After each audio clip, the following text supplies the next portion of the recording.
In this video, I want to show you how to secure the REST API triggers we created earlier on using API keys.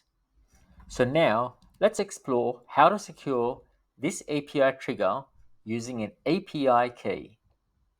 I will also show how to connect to the API and test this through ThunderClient extension in Visual Studio Code. In my earlier video, I also showed how to create our Lambda function which connects to a secure database. I also covered how to create a layer for the Postgres Python library and use this in your database function.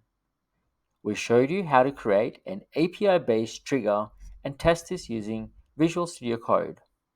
Now let's go ahead and check if our API gateway is working correctly or not. Simply copy the API endpoint and put it in your browser. As you can see, it's working correctly. So now let's secure our API. So simply select your API gateway.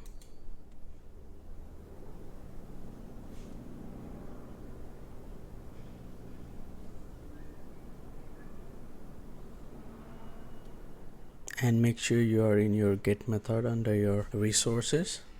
After that, click on method integration. As you can see here, the API key required is set to false. Now click edit, and after that click key required.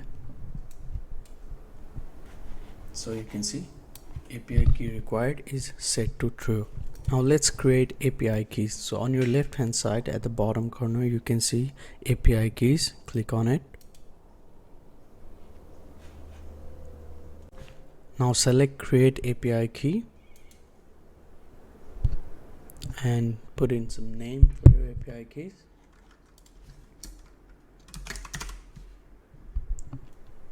You can also select for custom API key, or you can select auto generate. For now, let's select auto generate.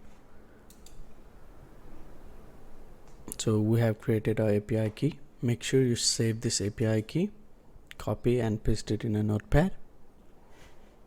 After this, we need to create usage plans. On your left hand side, just above API keys, click on usage plans.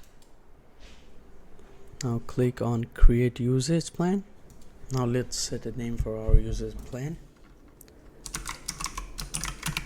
You can also write and give descriptions, and below you can select the throttling limit for API calls and quotations as well.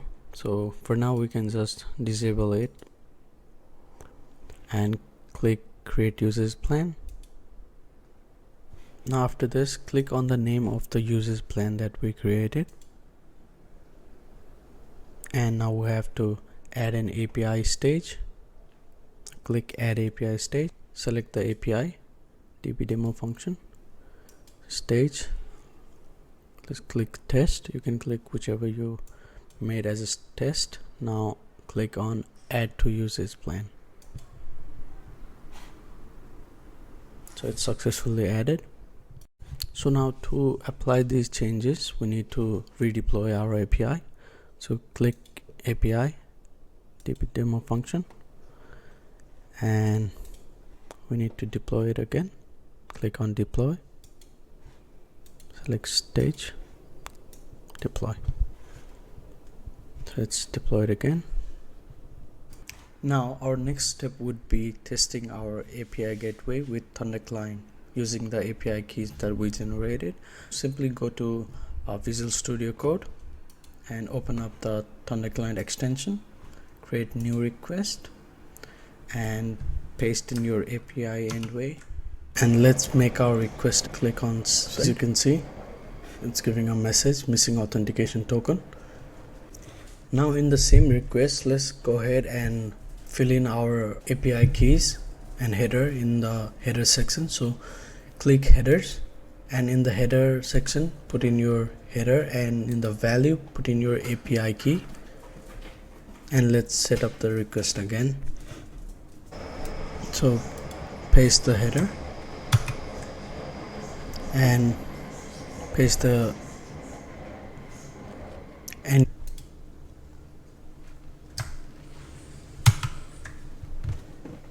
and after that click on send.